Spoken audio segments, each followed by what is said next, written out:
warahmatullahi wabarakatuh. Selamat pagi adik-adik. Bertemu lagi dengan kakak di sini. Semoga kita selalu sehat ya. Di dalam masa pandemi ini kita masih belajar daring ya. Belum bisa berangkat sekolah tatap muka ya. Semoga keadaan bisa normal kembali ya. Di sini kakak akan membahas di materi kelas 4 ya. Masih di tema 1, indahnya kebersamaan. Subtema kedua tentang kebersamaan dalam keberagaman di pembelajaran ketiga ya. Sebelum kita lanjut, jangan lupa ya adik-adik yang belum subscribe, jangan lupa di subscribe dulu, kemudian tekan lonceng di sebelahnya, kemudian di like ya, supaya video kakak atau channel kakak semakin berkembang. Terima kasih adik-adik. Oke, kita lanjutkan ya. Sebelum kita belajar bareng-bareng, kita harus tahu dulu ya tujuan pembelajaran kita hari ini. Yang pertama, tujuannya mampu menjelaskan fungsi sifat bunyi terkait telinga sebagai alat pendengaran. Ini masuk di muatan IPA ya. Jadi nanti kita harus tahu ya sifat bunyi, kemudian yang terkait tentang telinga. Jadi bagian-bagian telinga gitu. Yang kedua, mampu menyajikan laporan tentang sifat bunyi terkait telinga sebagai alat pendengaran. Ini masih muatan IPA ya. Yang ketiga, mampu mengidentifikasi gagasan pokok dan gagasan pendukung setiap paragraf dari teks tulis. Ini muatan bahasa Indonesia ya. Yang keempat atau yang terakhir, mampu menyajikan gagasan utama dan gagasan pendukung setiap paragraf. Ini juga muatan bahasa Indonesia, masih seperti awal pembelajaran di subtema pertama ya, masih membahas tentang gagasan utama atau gagasan pokok dan gagasan pendukung seperti itu. Yang selanjutnya ya, di sini kita di pembelajaran ketiga ya. Kemarin sudah membahas tentang bekerja sama ya. Bekerja sama bisa dilaksanakan kapan saja.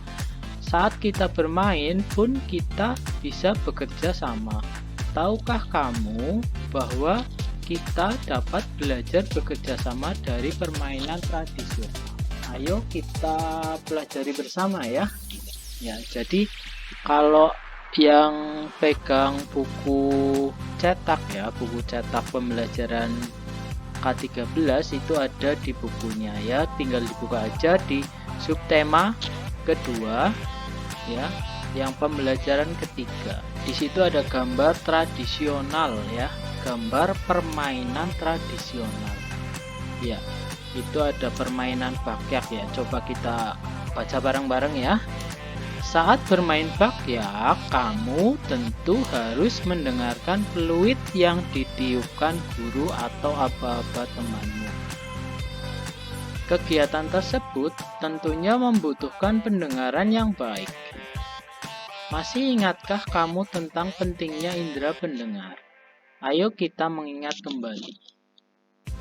Ya, di sini dalam permainan bakyak ya, harus saling kompak ya, kerjasama supaya kalian tidak saling terjatuh ya. Kalau tidak kompak pasti jatuh ya, kalau jatuh sakit ya, seperti itu ya. Dalam permainan bakyak ini pendengaran kita dituntut supaya baik ya, agar misal 1 kaki kiri, 2 kaki kanan, 3 kaki kiri, 4 kaki kanan gitu, harus kompak. Jadi harus mendengarkan baik-baik. Jadi kita di sini akan menjelaskan tentang indera pendengar. Indera pendengar pada manusia itu telinga ya.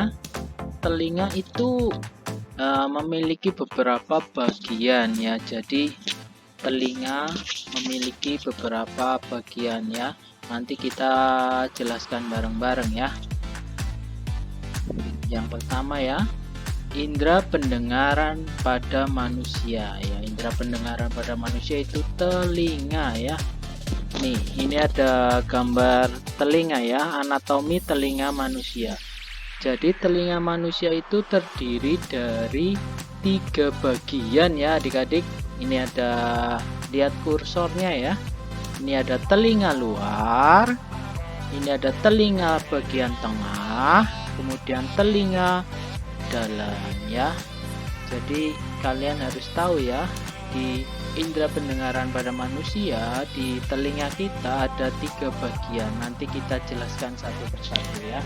Dari telinga bagian luar, telinga bagian tengah, kemudian telinga bagian dalam. Oke, jelas ya adik-adik? Semangat ya.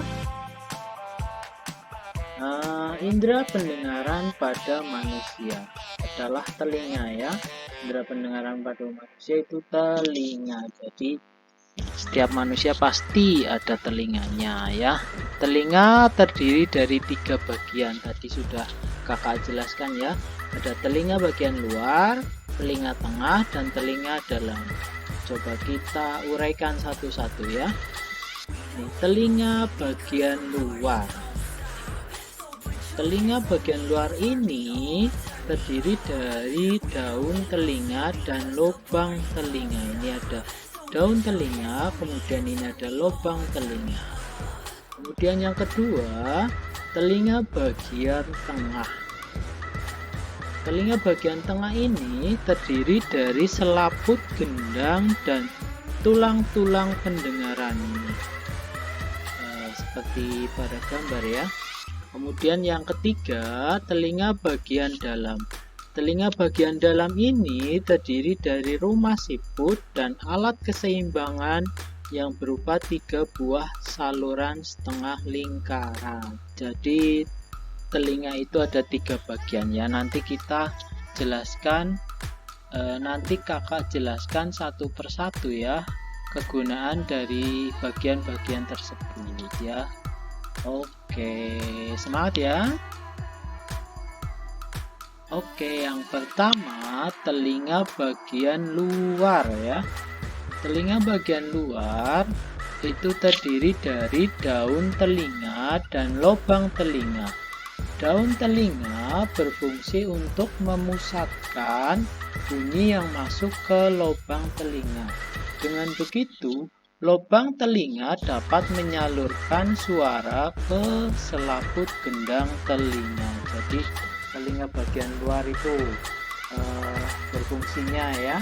Jadi harus tahu ya fungsi dari telinga bagian luar ya. Ini ada gambarnya ya. Jadi kalian bisa tahu ya lewat gambar ini telinga bagian luar. Yang kedua, telinga bagian tengah. Ya, telinga bagian tengah ini ada beberapa bagian ya. Terdiri dari selaput gendang dan tulang-tulang pendengaran ya. Selaput gendang berfungsi untuk menangkap bunyi dari lubang telinga. Tulang pendengaran pada bagian tengah terdiri atas tulang martil, tulang landasan, dan tulang sanggurdi. Tulang ini ya adik-adik berfungsi untuk meneruskan getaran yang berasal dari selaput gendang menuju bagian dalam. Jadi ini ya fungsinya ya. Jadi harus tahu ya adik-adik supaya kita mengetahui apa saja kegunaan dari telinga kita. Yang selanjutnya, telinga bagian tengah ini terdapat saluran eustachius ya. Ada saluran ini ya. Saluran ini merupakan saluran yang menghubungkan telinga dengan pangkal tenggorokan, berfungsi untuk mengatur tekanan udara di dalam dan di luar telinga agar tetap seimbang. Jadi setiap bagian itu mempunyai kegunaan masing-masing ya. Jadi adik-adik harus tahu ya kegunaannya. Ya, yang selanjutnya, yang ketiga, itu ada telinga dalam ya adik-adik. Telinga dalam juga terdiri dari rumah siput dan alat keseimbangan yang berupa 3 buah saluran setengah lingkaran. Rumah siput merupakan bagian yang memiliki sel saraf. Fungsinya sebagai penerima getaran dari tulang pendengaran. Getaran yang diterima lalu diteruskan oleh sel saraf. Seperti itu ya adik-adik. Jadi di bagian-bagian telinga itu ada 3 bagian ya. Ada telinga bagian luar, telinga tengah, dan telinga dalam ya. Harus tahu ya adik-adik. Yang selanjutnya ya adik-adik, selain sudah mengetahui tentang bagian-bagian telinga, ini yang selanjutnya tentang gagasan pokok dan gagasan pendukung ya. Masih ingat tentunya ya tentang gagasan pokok dan gagasan pendukung. Setelah kalian baca-baca tentang indera pendengaran tadi, selanjutnya kita akan membahas tentang gagasan pokok dan gagasan pendukung lagi ya. Apa itu gagasan pokok? Pasti masih ingat ya, kalau sudah menyaksikan video-video sebelumnya pasti udah ada ya yang membahas tentang gagasan pokok dan gagasan pendukung ya.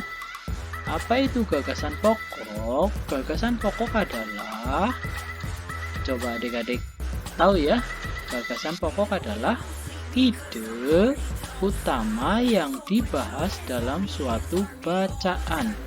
Dapat berupa kalimat inti atau berupa pokok paragraf. Itu namanya gagasan pokok. Yang selanjutnya gagasan pendukung. Gagasan pendukung adalah uraian atau tambahan informasi untuk gagasan pokok. Jadi harus tahu ya, apa itu gagasan pokok, apa itu gagasan pendukung, seperti itu. Coba nanti ada paragraf ya, ada sebuah teks paragraf, nanti dicari mana gagasan pokoknya, mana gagasan pendukungnya. Ini gagasan pokoknya mana, kemudian gagasan pendukungnya yang mana. Coba yang paragraf pertama. Perbedaan bukanlah penghalang. Tidak seperti biasa, hari Minggu ini sekolah terlihat ramai. Hari itu, semua siswa diminta datang ke sekolah untuk menghias kelas masing-masing. Hari Senin akan diadakan lomba menyambut Hari Kemerdekaan. Bapak Kepala Sekolah berpesan, tiap kelas harus terlihat unik dengan kreasi anak-anak. Udin dan teman-teman sekelasnya juga datang ke sekolah. Pembagian tugas membuat hiasan telah dilakukan Udin dan teman-teman di hari Jumat yang lalu. Menghias kelas merupakan tanggung jawab bersama. Ya, coba adik-adik, mana ya gagasan pokoknya, mana ya gagasan pendukungnya? Pasti sudah bisa ya, karena di video-video sebelumnya kita sudah banyak membahas tentang gagasan pokok dan gagasan pendukung. Oke, pasti sudah tahu ya, mana ya gagasan pokok ya? Ayo adik-adik. Oke, pasti sudah ya.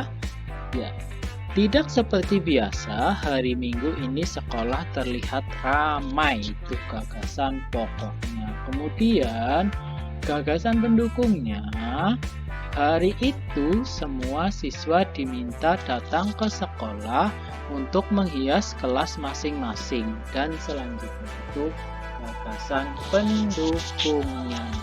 Seperti itu adik-adik, pasti sudah bisa ya, pasti betul semua ya. Oke adik-adik, semangat ya belajarnya ya, masih semangat ya. Kita lanjutkan lagi.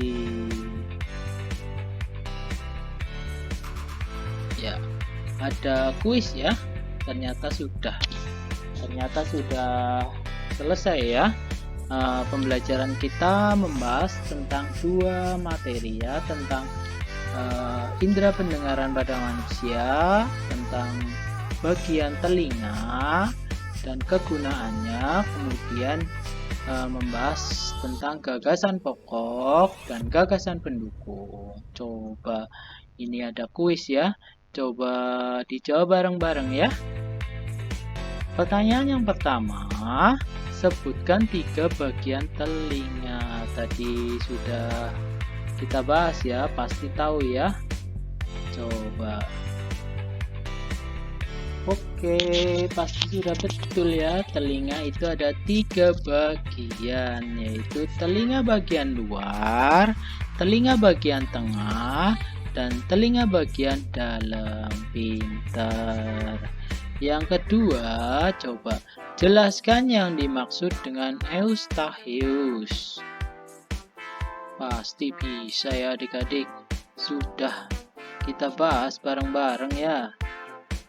Oke, saluran eustachius itu berfungsi untuk menghubungkan telinga dengan pangkal tenggorokan. Seperti itu adik-adik. Coba yang ketiga, jelaskan yang dimaksud dengan gagasan pendukung. Pasti bisa ya. Yang ketiga ini udah sering kita bahas bareng-bareng ya, adik-adik pasti masih ingat. Oke, ya gagasan pendukung adalah uraian atau tambahan informasi untuk gagasan pokok. Seperti itu adik-adik. Sudah bisa ya? Semangat ya belajarnya ya. Ya, cukup sekian ya video kali ini. Semoga bermanfaat. Semoga adik-adik tetap selalu semangat belajarnya. Jangan sampai kendor ya. Semangat, semangat, semangat. Jangan lupa ya, jika belum subscribe, di-subscribe dulu ya. Jangan lupa share juga ke teman-teman, biar channel kakak semakin berkembang. Sekian ya, terima kasih. Semoga kita selalu sehat. Bye-bye.